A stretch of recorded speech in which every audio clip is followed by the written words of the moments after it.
Yo les voy a hablar, bueno, como lo dice el título de la presentación, de la obra de Fray Bernardino de Sahagún y su círculo como un proyecto de educación e interculturalidad.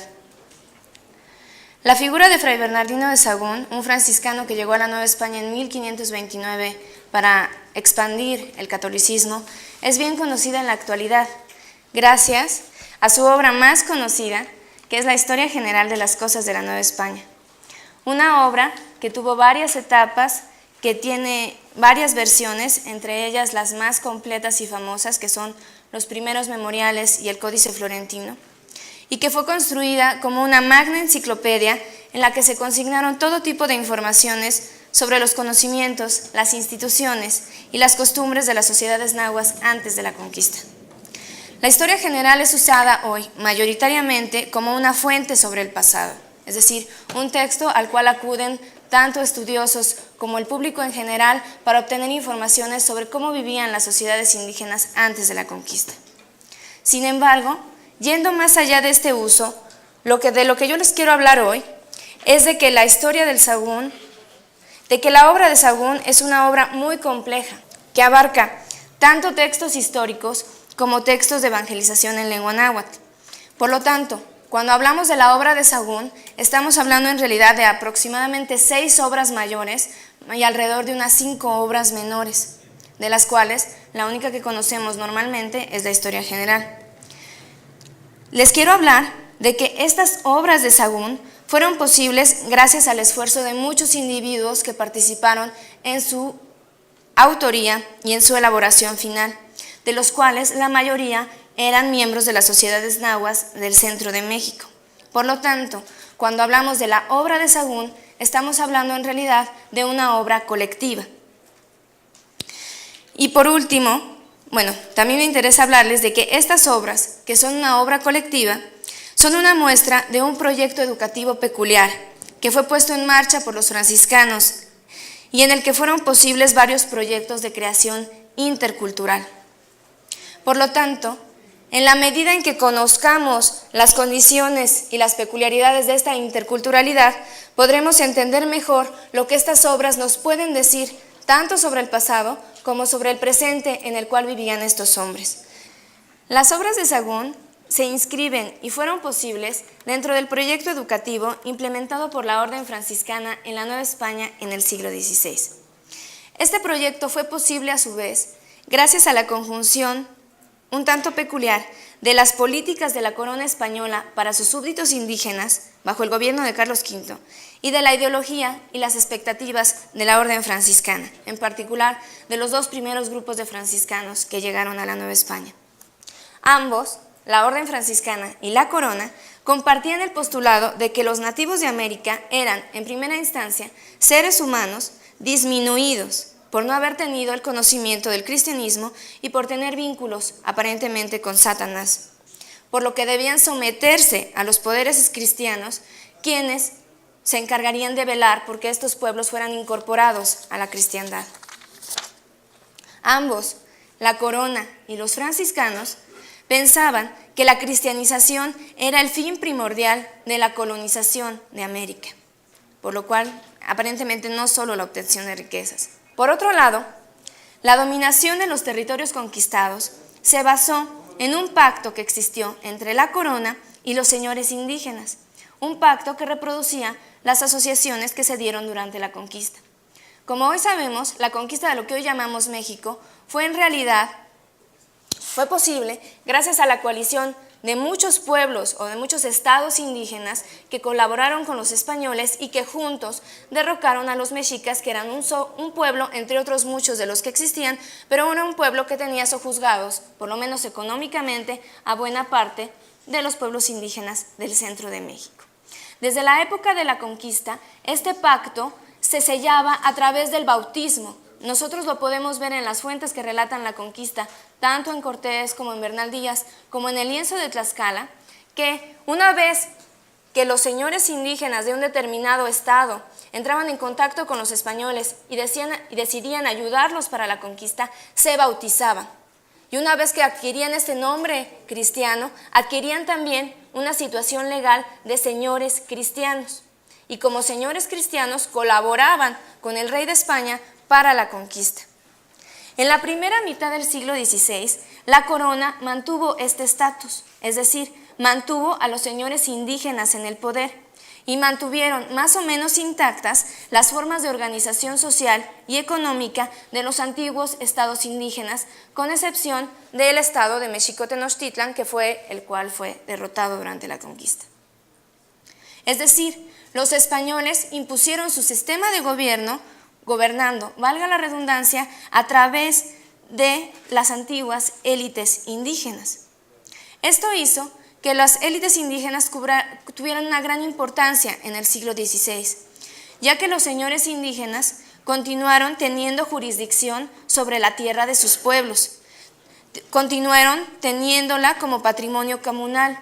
Ellos eran los que distribuían la tierra para el trabajo, los que distribuían el trabajo, los que administraban la justicia al interior de sus pueblos. Ellos eran los que controlaban los excedentes de producción y ellos eran los que se encargaban de relacionarse con los españoles y de pagar el tributo.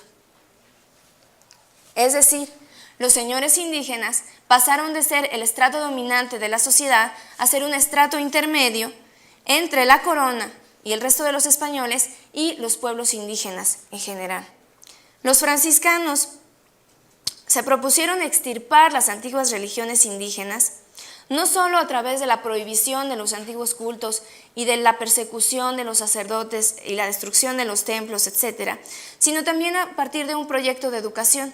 Un proyecto de educación que en parte reprodució un modelo que se había dado en la península ibérica con la conversión de los musulmanes después de 1492. Los franciscanos se propusieron construir una nueva y primitiva iglesia, y esto es peculiar de las primeras generaciones de frailes que llegaron a América. Ellos tenían una idea de construir un cristianismo más perfecto en la Nueva España y de construir un cristianismo que emulara el cristianismo que habían tenido los apóstoles y que habían vivido las primeras comunidades cristianas a lo largo de los primeros 5 siglos. Es decir, los franciscanos retomaron los ideales cristianos de los primeros siglos y también se propusieron adaptar el cristianismo a lo que ellos llamaban las capacidades de los naturales. Como querían construir un cristianismo más puro, los franciscanos trataron de que los naturales no se contaminaran con los vicios españoles, porque para ellos era muy claro que la población española del común no practicaba un cristianismo pues que fuera virtuoso y que por otro lado en España se vivía el problema de la Reforma, es decir, que una buena parte de la cristiandad había decidido separarse de la Iglesia Católica. Por lo tanto, para que los naturales no se contaminaran de los vicios españoles y para construir esta iglesia nueva, los franciscanos en primer lugar no promovieron la castellanización de la población indígena, sino que decidieron difundir el cristianismo a partir de las lenguas indígenas. Y por lo tanto, los frailes se propusieron aprender las lenguas y también ayudar a que otros frailes las aprendieran para difundir en ellas el cristianismo. También se propusieron conservar todas aquellas costumbres e instituciones indígenas que no fueran incompatibles con el cristianismo. Para los frailes del siglo XVI, que como nosotros, que somos también de una cultura occidental, podemos dividir el mundo entre lo que es social y lo que es económico, entre lo que es religioso y lo que es político, entre lo que es jurídico y lo que es moral, era posible quitar la religión y dejar los otros elementos de las culturas indígenas. Nosotros podríamos pensar que la religión indígena era buena parte de la cultura, era algo que cuestionaba la visión del mundo de estos pueblos. Sin embargo, los franciscanos se propusieron simplemente quitar lo que ellos consideraban errores de la religión y mantener otras instituciones indígenas. Por último, un elemento clave de este proyecto de educación fue que los franciscanos decidieron involucrar a los naturales en el proceso de su propia cristianización. Y para ello, desarrollaron un plan de educación a partir de los estamentos. En la Nueva España del siglo XVI era una sociedad en la que existía una clara división en distintos estratos o estamentos, donde había claramente un grupo dominante, que en este momento eran los españoles, quienes eran los beneficiarios últimos del trabajo indígena, y un grupo dominado, que eran los macehuales, es decir, las capas no nobles de las sociedades indígenas, quienes tenían que trabajar para sustentarse a sí mismos, mantener a sus élites y enriquecer a los españoles. Y que existía un grupo intermedio, el de los nobles indígenas, quienes a partir de entonces fueron los encargados de decidir cómo circulaban las informaciones y las decisiones entre estos dos ámbitos. Todo esto llevó a los franciscanos a proponer un tipo de educación que dotara a este sector intermedio de los conocimientos necesarios para poder ser eficientes en ese tránsito continuo de una cultura a la otra. Es decir, los nobles indígenas tenían que conocer los saberes de su propia tradición para poder gobernar a sus pueblos y tenían que conocer los saberes de la tradición occidental para poder tener relaciones con los occidentales que los dominaban. Así, los franciscanos, al mismo tiempo que se dedicaron a promover la doctrina cristiana y enseñar el catecismo al grueso de la población y a adiestrar en ciertos oficios a los artesanos, se dedicaron a dar una educación de tipo universitario a las élites indígenas. Como se sabe, ellos comenzaron a dar esta educación desde los primeros momentos que tuvieron contacto con la población indígena, lo que los llevó más tarde a fundar en 1536 el conocido Colegio Imperial de la Santa Cruz de Tlatelolco, adscrito al convento de Tlatelolco. En Tlatelolco, los franciscanos enseñaron a los nobles nativos los que eran las 7 artes liberales que se enseñaban en las universidades europeas. Les enseñaban lo que era el trivium, que era la gramática, la retórica y la lógica, y dependiendo de la disponibilidad de los maestros, les enseñaban también el quatrivium, es decir, la aritmética, la geometría, la astronomía y la música. Además de brindarles la posibilidad de adquirir profundos conocimientos sobre la religión católica y el cristianismo. La finalidad de los franciscanos era, en primer lugar, dotar a los nobles indígenas de los conocimientos propios de lo que ellos llamaban cualquier príncipe cristiano, es decir, los conocimientos que eran indispensables para moverse como gobernantes dentro del régimen español. Por otro lado, tenían la finalidad de establecer, a partir de esta escuela y de otras escuelas que tenían, vínculos sólidos con los futuros gobernantes de los pueblos indígenas, quienes, durante su educación en el colegio, se vinculaban de manera casi indisoluble con los franciscanos. Por otro lado, pretendían conformar un cuerpo de intelectuales de alto nivel que colaboraran con ellos en varias cosas, es decir, que colaboraran con ellos en la adquisición de conocimientos sobre el mundo indígena, en particular en el conocimiento sobre las lenguas, para poderse manejar en ellas. Y por otro lado, que colaboraran con ellos en el trabajo de traducción y difusión del mensaje cristiano en términos que fueran inteligibles para el grueso de las poblaciones indígenas. Esto llevó a que dentro de las aulas del Colegio de Tlatelolco, así como dentro de algunas otras escuelas franciscanas, se diera una situación peculiar, ya que a pesar de la situación de dominación tajante, a pesar de que los españoles se habían impuesto sobre las poblaciones nativas, a pesar de que los españoles solicitaban cada vez más tributos y más trabajo de las poblaciones indígenas, a pesar de que las poblaciones indígenas iban continuamente disminuyendo su número por las epidemias, es decir, a pesar de esta situación real, dentro de las aulas del colegio fue posible que ciertos miembros de las sociedades indígenas y ciertos frailes se encerraran algunos años a intercambiar sus conocimientos, a intercambiar sus visiones del mundo y a tratar de generar materiales que dieran cuenta de estas realidades. Los alumnos del colegio de Tlatelolco fueron en su mayoría niños nobles que vivieron con sus familias hasta alrededor más o menos de los 10 años, tiempo después del cual iban al colegio, en donde pasaban unos 5 o 6 años en régimen de internado. Se sabe que iban los fines de semana a su casa, el domingo. Este régimen de internado era un régimen en cierto tipo monacal, ya que compartían las obligaciones religiosas de los frailes que administraban el colegio. En este colegio se formó durante todo el siglo XVI, aunque tuvo sus altibajos, tuvo problemas económicos, etc., una élite letrada que fue bilingüe y bicultural. Una élite indígena que se apropió de la alta cultura del Renacimiento europeo, ya que a partir del latín, que era la lengua en la que se manejaban en el colegio, los alumnos pudieron leer todo, a los principales textos de la cultura occidental, tanto de la cultura greco-latina como de la cultura europea de ese momento. Esta élite se volvió lectora y escritora. Y esta élite se asumió a sí mismo como baluarte también de la alta cultura indígena que les venía por herencia y a la cual debían su situación más o menos privilegiada en el nuevo estado de las cosas. Es decir, no solamente se ocuparon en aprender la cultura occidental y en tratar de reproducirla, sino en darle un alto estatus a la cultura indígena de la cual ellos eran poseedores. Los hombres que se formaron en Tlatelolco durante el siglo XVI fueron efectivamente capaces de moverse en dos ambientes culturales que estaban en interacción. Fueron capaces de conocer dos formas de organización social, dos códigos jurídicos, dos idiomas, dos formas de socialización.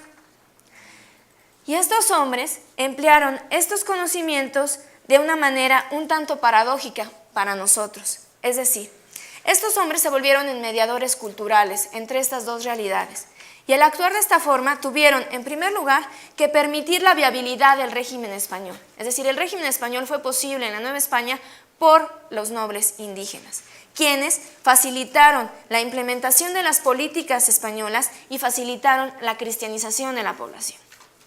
Al mismo tiempo, y por paradójico que nos pueda resultar, los nobles indígenas que se educaron en este colegio lucharon toda su vida por que sus pueblos continuaran existiendo y porque su tradición cultural continuara siendo vigente. Es decir, para nosotros podría existir una contradicción, para ellos no. Ese era el estado de cosas, para eso se formaron y ese era su trabajo. Hacer que funcionara el régimen español y hacer que dentro del régimen español sus pueblos continuaran existiendo como entidades culturalmente diferenciadas. Esto llevó a los colegiales de Tlatelolco a dedicarse a labores de doble traducción. Es decir, estas personas se dedicaron en primer lugar a traducir las nociones cristianas y las nociones occidentales en términos que otros naturales pudieran entender desde la propia cultura indígena. Y por otro lado, se dedicaron a traducir la historia y las normas políticas indígenas en términos que fueran comprensibles para los europeos. Y esto lo hicieron como una forma de luchar para que algunas de sus instituciones no perdieran legitimidad. Y debe decirse que todo lo que hoy podemos saber sobre el mundo indígena del siglo XVI y sobre el mundo indígena anterior a la conquista es gracias a la labor que llevaron a cabo todos estos intelectuales indígenas. De no ser por ellos, no sabríamos nada. Porque, por ejemplo, nosotros podemos tener contacto con un códice prehispánico. ¿Y qué vemos? No vemos nada. Es decir, vemos una lámina compleja llena de figuras incomprensibles, las cuales nos pueden parecer una enorme cantidad de cosas que pueden no tener nada que ver con lo que realmente estaba ahí, ¿no? No entendemos nada. Lo poco que entendemos de los códices y de lo que descubren los arqueólogos es gracias a los relatos, a las explicaciones y a los códices más modernos que elaboraron todos estos intelectuales indígenas en el siglo XVI.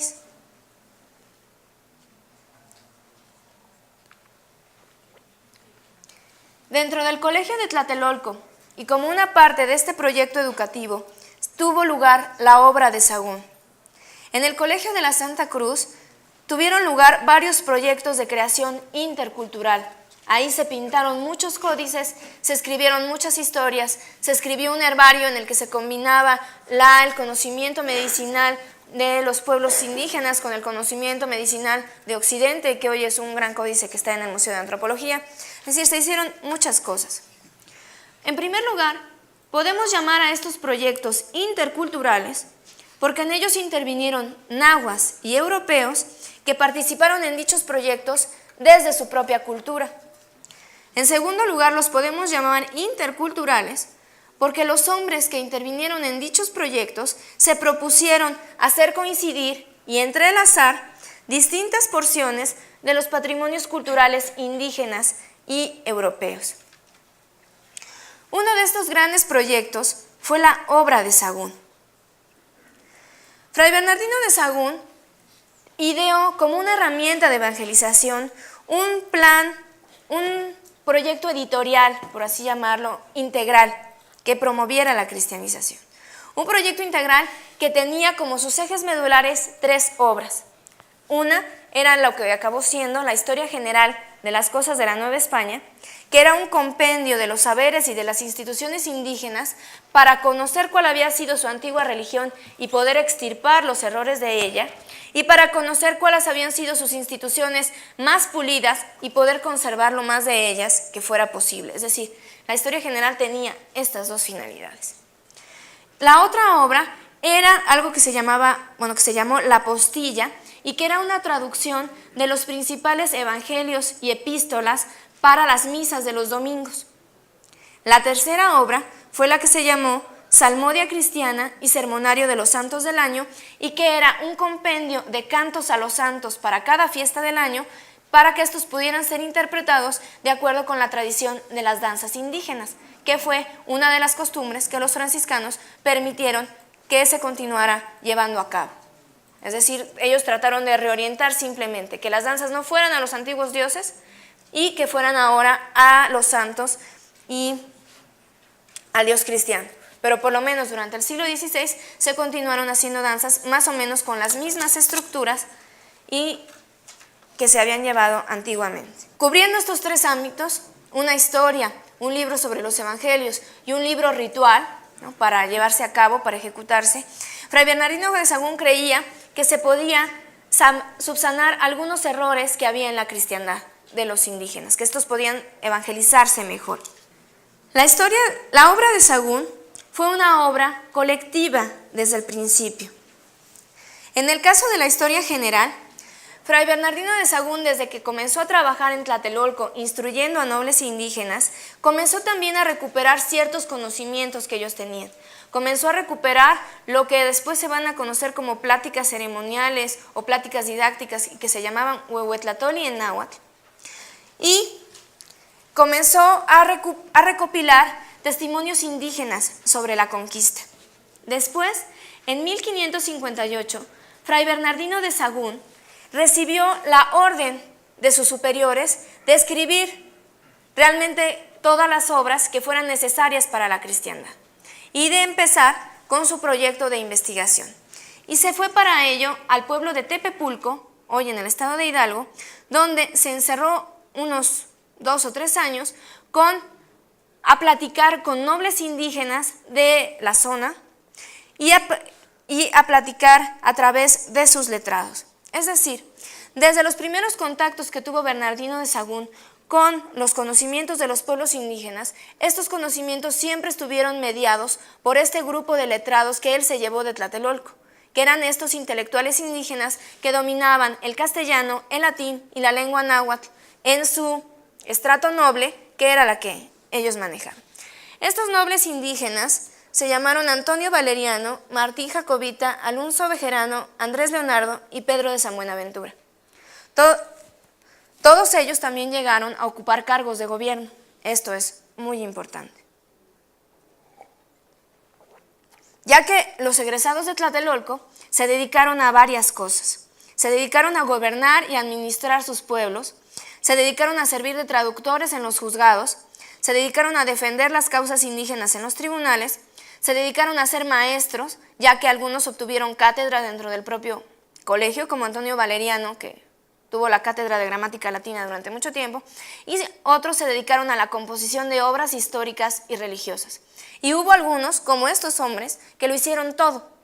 Es decir, Antonio Valeriano fue gobernador de Azcapotzalco y de Tenochtitlan, fue maestro durante 10 años de Tlatelolco y fue autor de numerosas obras en lengua náhuatl, tanto con Sagún como con otros religiosos. Entonces, el proceso de recopilación de la información pasó por la interpretación que estos nobles indígenas hicieron de lo que los ancianos quisieron decirle a Sagún. Es decir, Sagún hizo ciertas preguntas. Los letrados las transmitieron a los antiguos, a varios ancianos indígenas. Los ancianos indígenas decidieron qué contestar y los letrados indígenas decidieron cómo decírselo eso al fraile, para que lo entendiera y para que no se oyera a veces tan fuerte, o para que pasaran aquellas informaciones que tenían que pasar y no pasaran las que no debían ser conocidas por los europeos. Las distintas etapas de elaboración de la historia fueron en Tepepulco, primero la concepción del proyecto en Tlatelolco, después en Tepepulco, después volvieron en Tlatelolco, después estuvieron un poco más en el convento de San Francisco de la Ciudad de México y en todos los lados fueron obteniendo mayor información. Luego de recopilar esta información, estos hombres se pusieron a trabajar en la historia general y a trabajar en distintas obras. Y para que vean la complejidad de la obra de Sagún y las distintas personas que participaron en ellas, les presento este otro esquema. Es decir, estas personas, Fray Bernardino de Sagún y estos nahuas trilingües, se dedicaron en primer lugar a la confección de la historia general, de la cual se conocen distintos manuscritos preparatorios. Los más importantes son los primeros memoriales que se conocen como códices matritenses y la versión final, que es el Códice Florentino. Cuando se realizó el Códice Florentino en 1575, entraron también a participar una serie de pintores indígenas que lo decoraron con imágenes que están relacionadas con el texto en náhuatl.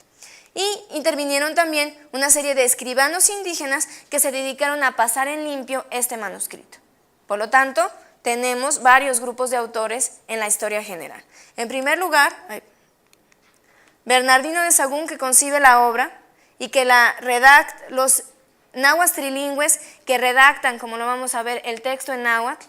Después Sagún, que hace la traducción en español, los escribanos que pasan todo el texto en limpio y los tlacuilos o pintores que ponen imágenes. Al mismo tiempo que estaban haciendo esto, este mismo grupo se dedicó a la confección de varias obras doctrinales, que no son chiquitas, es decir, en su conjunto podemos hablar de unas 20,000 páginas.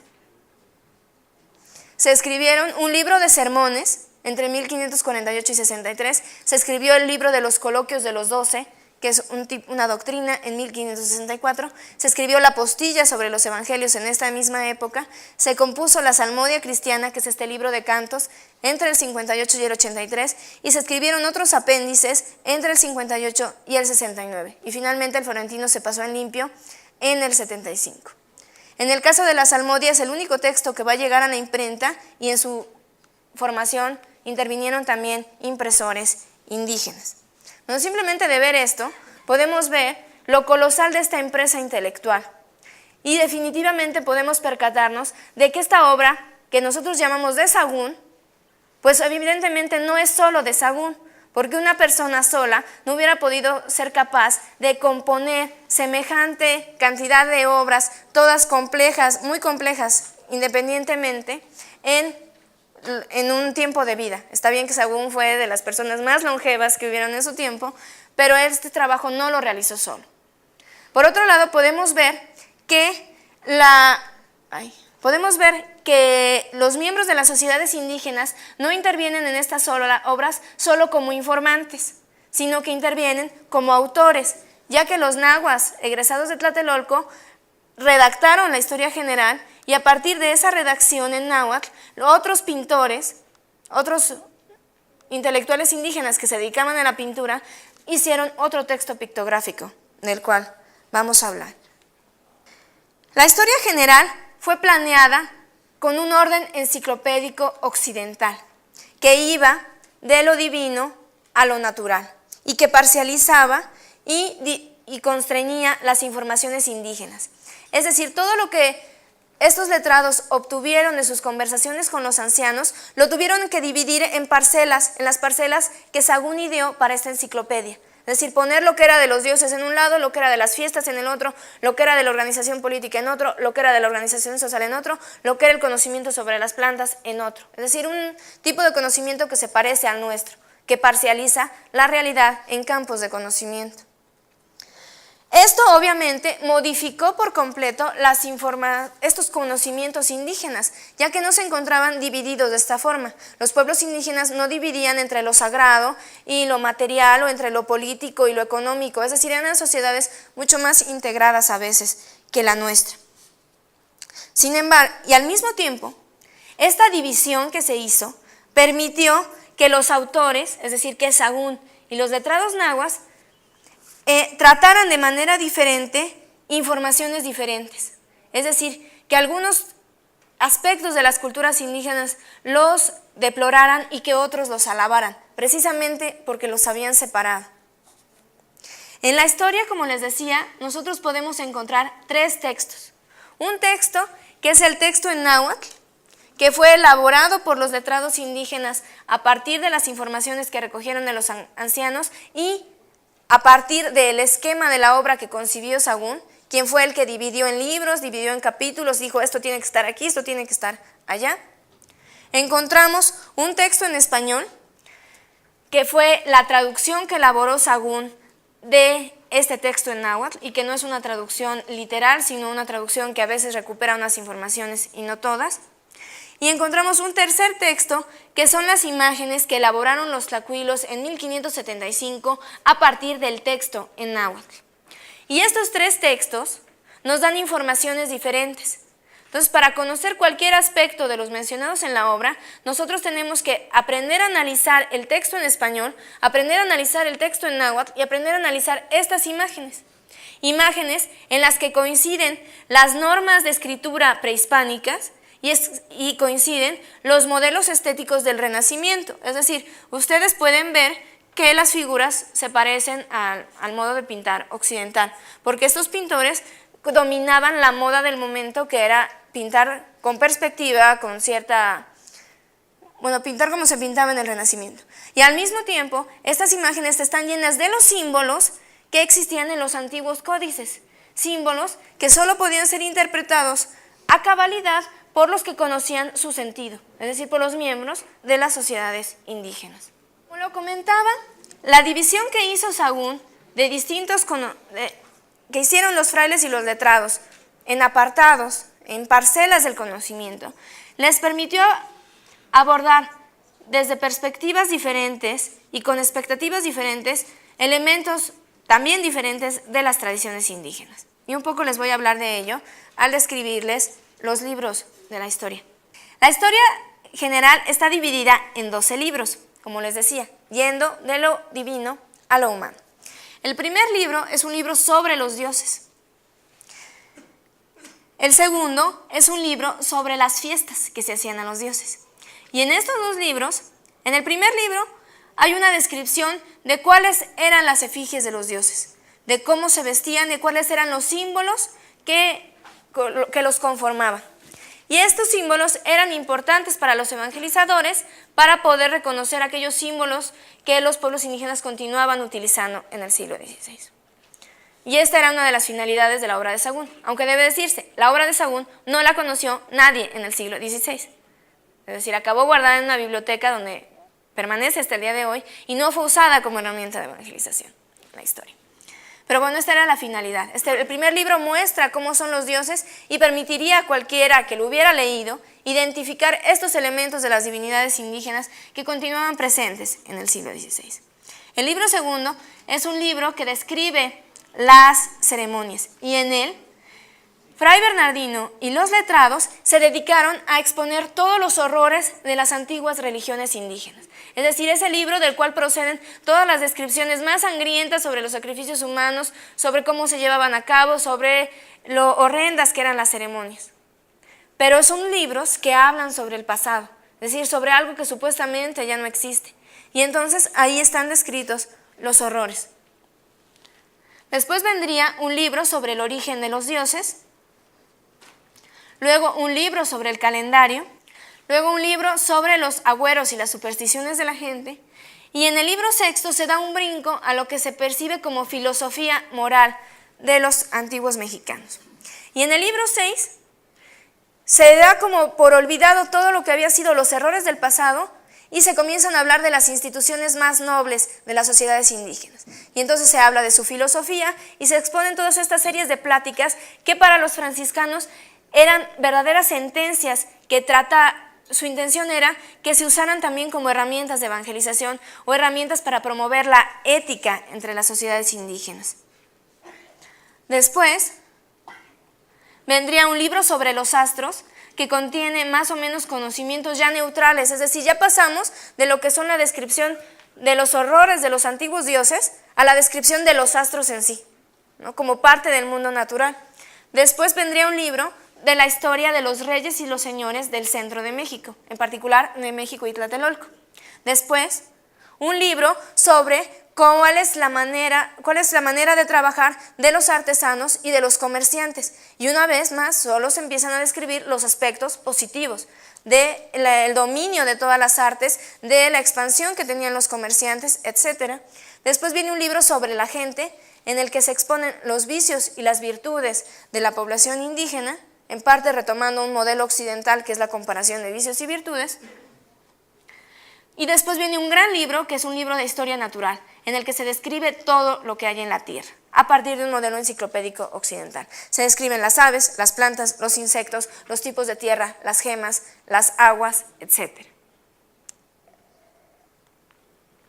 Y finalmente, Sahagún decidió recuperar ese testimonio que había obtenido anteriormente en Tlatelolco sobre la conquista de México y elaborar un nuevo libro sobre la conquista, que es el libro 12. Como les comentaba, lo que logró Sahagún lo que lograron estos hombres al actuar de esta forma fue un proceso paradójico como todos estos procesos. Es decir, por un lado, recuperaron ciertos saberes indígenas. Por otro lado, los recuperaron de una forma que los traicionaba a esos saberes indígenas, ya que estos saberes indígenas no estaban divididos, sino que formaban parte de una sola realidad holística, como nosotros la podríamos llamar. Entonces, al separarlos, ya los estaban volviendo una cosa diferente, ya los estaban explicando de una manera diferente a como la gente que vivía de acuerdo a esas normas se hubiera pensado a sí misma, por un lado. Por otro lado, esta separación les permitió, por un lado, deplorar ciertas partes de las tradiciones y de las culturas indígenas y exaltar otras. Es decir, separar lo dañino de la religión del pasado y exaltar lo positivo de la filosofía del presente, de la ciencia natural del presente de las sociedades indígenas. Como un ejemplo de esto, les voy a leer un fragmento del prólogo del libro 6 de Sahagún y un fragmento de estos conocidos Huehuetlatoli. Todas las naciones, por bárbaras y de bajo metal que hayan sido, han puesto los ojos en los sabios y poderosos para persuadir, y en los hombres eminentes en las virtudes morales, y en los diestros y valientes en los ejercicios bélicos, más en los de su generación que en los de las otras. Hay en esto tantos ejemplos entre los griegos y latinos, españoles, franceses e italianos, que están los libros llenos de esta materia. Esto mismo se usaba en esta nación indiana, y más principalmente entre los mexicanos, entre los cuales los sabios, retóricos, virtuosos y esforzados eran tenidos en mucho, y de estos se elegían los pontífices, los señores y los principales, y los capitanes. Estos regían las repúblicas, y guiaban los ejércitos, y presidían los templos. Fueron, cierto, en estas cosas extremados, devotísimos para con sus dioses, celosísimos de sus repúblicas, muy urbanos, crueles para con sus enemigos, y con los suyos severos. Y pienso que por estas virtudes alcanzaron el imperio, aunque les duró poco, y ahora lo han perdido, como se verá claro el que cotejare lo que es en este libro con la vida que muchos ahora tienen. La causa de esto no la digo por estar muy clara. En este libro se verá muy claro que lo que algunos han afirmado, que todo lo que se ha escrito aquí es cierto, que son ficciones y es incierto, que son ficciones y mentiras, hablan como apasionados y mentirosos, porque lo que en este libro está escrito no cabe en entendimiento de hombre alguno el fingirlo, ni hombre viviente pudiera fingir el lenguaje que en él está. Y todos los indios entendidos, si fuesen preguntados, afirmarán que este es el lenguaje propio de sus antepasados, y estas son las obras que ellos hacían. Y les voy a leer un fragmento de uno de estos Huetlatoli, en el que se dice cómo los señores aconsejaban a sus hijas. Aquí estás, mi hija, mi collar, mi pluma fina, mi criatura, mi hechura, lo rojo de mi sangre, mi retrato. Has venido a la vida, has nacido, te mandó acá nuestro señor Tloquenahuaque, el hacedor, el creador de la gente. Ahora ya te das cuenta de las cosas, ya ves cómo es la tierra. No hay alegría, no hay felicidad, sino pena y desdicha, cansancio y miseria, penas y desdichas en exceso. Difícil lugar es la tierra, lugar de llanto y sufrimiento, donde se conocen la pena y la amargura. Pasa, se desliza el viento helado, se dice que en verdad se calman el calor y el viento, pero en verdad hay hambre, hay sed, simplemente así son las cosas. Oye pues, niña, hija mía, no es buen lugar la tierra, no se alegra uno aquí, no es feliz. Se dice que nada más hay alegría con fatiga, con penas en la tierra, así decían los viejos. No obstante, para que no siempre anduviéramos llorando, para que no muriéramos de pena los más iguales, nos dio nuestro Señor la risa y el sueño, los alimentos que nos dan fuerza y nos hacen crecer, y nos dio el trato carnal para la reproducción que embriaga la vida en la tierra, de modo que nadie ande llorando. Pues aun cuando así sea, cuando sean malas las cosas en el mundo, ¿acaso ha de ir uno llorando, ha de ir espantándose y vivir llorando? Se vive en la tierra, se es jefe, señor, noble, águila, tigre. Hay quienes nomás están diciendo que son así las cosas en la tierra, quienes nada más buscan morirse, pero de verdad lo que se hace es actuar, vivir, construir, trabajar, buscar mujer, buscar hombre, madurar. Como pueden ver, se recuperan las pláticas indígenas, aunque en ellas a veces se expresan los nombres de las antiguas divinidades, para mostrar un corpus moral o ético que es considerado como virtuoso por los franciscanos en el siglo XVI, ya que el fin de Sagún, como él mismo lo expresó en nuestros escritos, es que era que estas pláticas fueran tomadas por los predicadores como modelos para sus sermones, es decir, por lo tanto, que continuaran vigentes. Por otro lado, estas pláticas nos muestran que son un discurso de clase, es decir, el que le está dando consejos a su hija le está diciendo, aquí se vive en la tierra y lo que nosotros tenemos para ser felices es que somos señores, ¿no? Y esa es tu dignidad de que eres hija de señores, hija de águilas y tigres, y que por lo tanto estos discursos son tu patrimonio, es tu patrimonio este conocimiento y es tu patrimonio estas formas de discurso a partir de las cuales se tiene este conocimiento. Y en particular, los egresados de Tlatelolco fueron los nahuas más expertos en latín y en este tipo de náhuatl culto, que eran las dos lenguas que se hablaban en el colegio.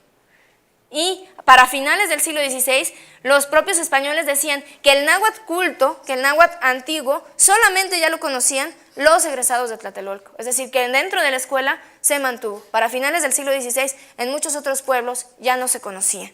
La Salmodia Cristiana, como ya lo vimos, se elaboró al mismo tiempo que la Historia General.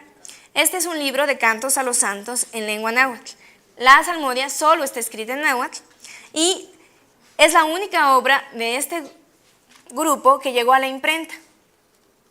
Las obras históricas de Sagún fueron primero llevadas a Europa y después acabaron en la biblioteca de los Medici, unas, y la Salmodia Cristiana llegó a la imprenta. En estos cantos se hicieron coincidir muchas fuentes, es decir, para elaborarlos se utilizaron cantos litúrgicos occidentales, vidas de santos, cantos indígenas, otros conocimientos sobre el mundo indígena, textos de evangelización, es decir, se hicieron coincidir muchas fuentes, se utilizaron muchos estilos de discurso, se utilizaron muchos modelos de género y se utilizaron temas y conceptos de origen nativo y de origen europeo.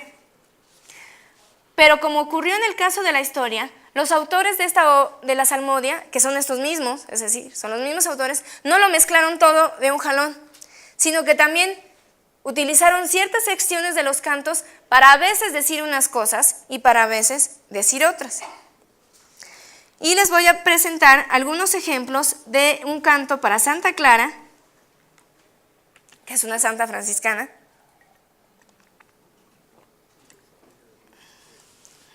Entonces les voy a leer la primera sección del canto para Santa Clara. Dice: que sea admirada, que sea ensalzada la pequeña doncella de nuestro Señor, allí donde se tienden juntas, donde se tienden reunidas las diversas flores. Allí donde se tiende apareciendo, donde se tiende acalorando, donde se tiende despuntando el alba, en el monte florido de nuestro Señor. Lejos está llegando, por la tierra entera está extendiéndose, su fragancia, su emanación, su sabrosura. La colorada misóchitl, la verde yesóchitl cual jade, la colorada cempasúchil de Castilla, la colorada tecomazóchitl.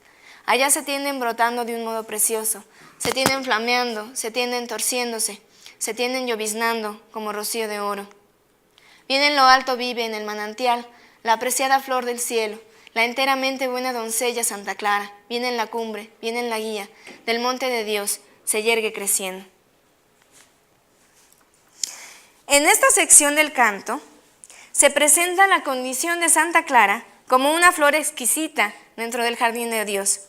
Sin embargo, para desarrollar este tópico, los autores empalmaron a nivel conceptual y a nivel de forma dos representaciones sobre el cielo provenientes de tradiciones distintas. Ellos empalmaron una concepción del cielo que es la del paraíso cristiano, que también es un lugar florido, es un lugar donde se reproduce el Edén, y por otro lado, una concepción nativa del cielo, de la parte alta de la realidad, como un lugar pletórico de luz y calor, como un lugar inundado por una divinidad solar, ya que, por ejemplo, todas las flores que se mencionan son flores nativas, flores que tenían un importante contenido simbólico para los pueblos indígenas en la época prehispánica y muchas de ellas hasta el día de hoy. Flores que están asociadas a un complejo que se conoce en los estudios académicos como mundo flor, que es esta realidad solar y florida. Todas estas flores crecían en los árboles de tierra caliente. Todas estas flores poseían cualidades psicoactivas, es decir, el aroma de estas flores emborracha y produce estados alterados de conciencia. Por lo tanto, nos podría parecer extraño verlas en un texto de evangelización. Y todas estas flores eran ofrendadas a Huitzilopochtli y a otras deidades solares en la época prehispánica. Vamos a seguir con la comparación. En la otra sección del canto, en la siguiente sección, los autores cambian de tema y cambian de estilo de discurso y simplemente traducen lo que es la vida de Santa Clara a partir de una geografía que está en latín, y les voy a leer solamente un fragmento. Cuando vivía sobre la tierra, nuestro amado Padre San Francisco escuchó la fama ella escuchó la fama del espiritual cuidador de flores, del oficial de las flores de San Francisco. Lo siguió, fue a manifestarle que era su voluntad guardarse por siempre como doncella solamente por Dios. Y el cuidador de las flores divinas, San Francisco, escuchó muy alegremente su palabra y le aconsejó cómo hacer bien su labor. O sea, nos podemos dar cuenta que cambia la estructura del discurso y que cambia el tema. Finalmente, en la tercera sección del canto vuelve a cambiar otra vez todo. Cambia el tema y cambia la estructura. Y lo vamos a ir leyendo. Dice: las mujeres nobles, aquello que aman, es la bebida buena, la comida buena, lo que tiene flores, lo que tiene huayna-castle, lo que tiene vainilla, lo que tiene mecasóchitl, lo que tiene hule. Mientras Santa Clara únicamente tenía agua limpia.